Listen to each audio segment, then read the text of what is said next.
when King David said to King Solomon on his deathbed, he said, be a man and serve God. He said, be a man and serve God. The word ver in virtue means man. So to not serve God is to not be a man. So we see that when you've established yourself with those ill-gotten gains and you're not scrambling to assist me, I end up without a wife, I end up without followers, I end up without a lot of public awareness because they didn't scramble to do what is right. They instead scrambled to do what is wrong. So a major message of the Bible is to actually repent, to actually do what is right. Can I ask you a few questions? Okay, so to you, what does it mean to repent? Repent? Yes. I'm not even sure. Okay, so in the Bible it says, and I'm not trying to change your religion or something. I'm just doing this as a quick study for my videos. Okay. It says that when you repent, you've got to turn to God, and God is the source of morality. Okay, so what I'd ask you is, where do you think morality comes from? Morality. I think we all have morals, and it comes from our families and our values that we grew up with. And I think that everybody has different morals. It depends on culture, it depends on religion, it depends on. But I think you're taught morals growing up. Okay, so where do you think that your family learned them from? From their parents and their friends. And so you don't have any kind of some source beyond that, maybe in nature or? No, I think it goes back. I think we're social creatures, and it goes back from generation to generation. And I mean, yeah, I think that we learn morals really through society. I think it's something constructed by society.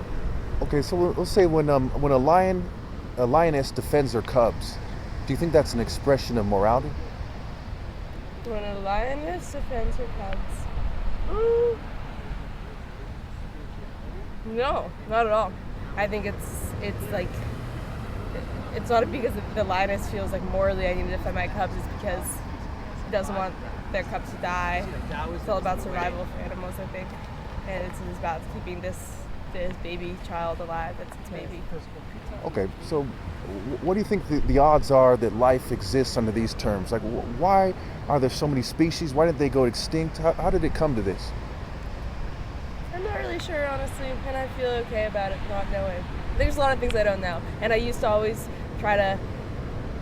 want to know the answers to everything, and I was like, everything has to have a meaning, and I have to understand everything so deeply, but I think the more that I learn, the more I realize I don't know, and I kind of like that. Okay, so in life, in a sense, we never know anything. We look at it scientifically, right? Say, we don't know the nature of reality, right? We don't know why we're here, but we have to go by a logical assumption. So if I say, I want to kind of walk to that sign, if I walk that way, I'm not going to get there, right? I have to walk toward that sign one way or another. So that's a logical assumption. But for all I know, I'm hooked to a machine, and that sign doesn't exist, and it's not going to get me to that point. But You're hooked to a machine. Yeah, I mean, for all we know, right? Because we don't know why we perceive reality the way we do, right? There's our eyes, there's the brain, our senses, right? So we don't know if our eyes are being tricked, right? Like a hallucination. We don't know the nature of life itself. What is life? What is consciousness? What is reality? We don't really know, right? So we have to go on logical assumption. Yeah. So my argument in regards to God is that what came first logically, if not God? Okay, and why does the concept of justice and morality exist before humanity? So, before the first human came into being, the morality was there, and the principles that would allow for a human being to come into being were already existing, right? For example, if I was going to make an egg, right, I need certain things. I need, to fry, some way, fry an egg. I need some, oil or butter or some kind of substance. I needed some kind of pan, and I'd fry the egg, and boom, now I have an egg. So in order for a human being to exist, there needs to be the principles that allow for flesh to come into being, that allow for air, that allows for, eyes, that allows for their body structure. these things need to exist, okay?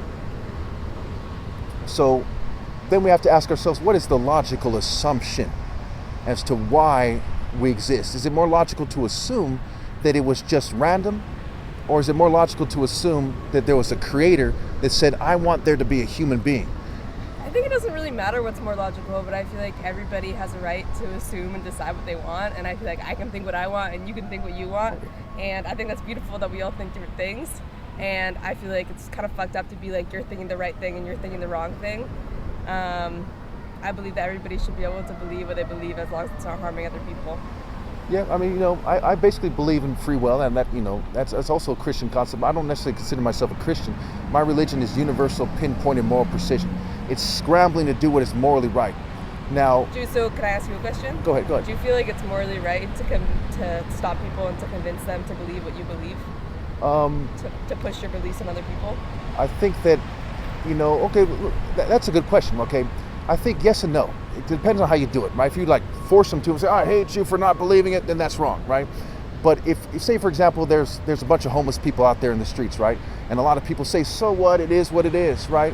And I say, well, the rich can just, Donald Trump added 8.4 trillion to the debt in 4 years. Why don't you just cut another check for another 100 billion? It'd be 8.5, or just tax it from the rich.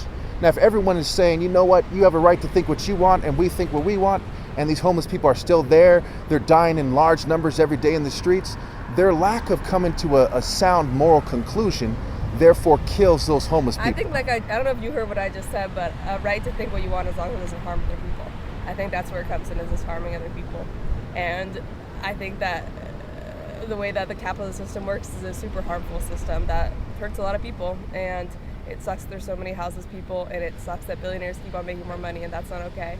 But I think that I feel like me believing in God or whatever God I believe in, and you believing in what you believe in, that this belief of mine isn't necessarily going to be harming other people, I mean, you're right and you're wrong. You're almost right, I'd say. I mean, you don't have to agree with me, but let me give you an example here. Okay, so basically, I have a top martial arts challenge on the internet, right? And it's caused me to be persecuted by a lot of people. A lot of people are out to get me because of what?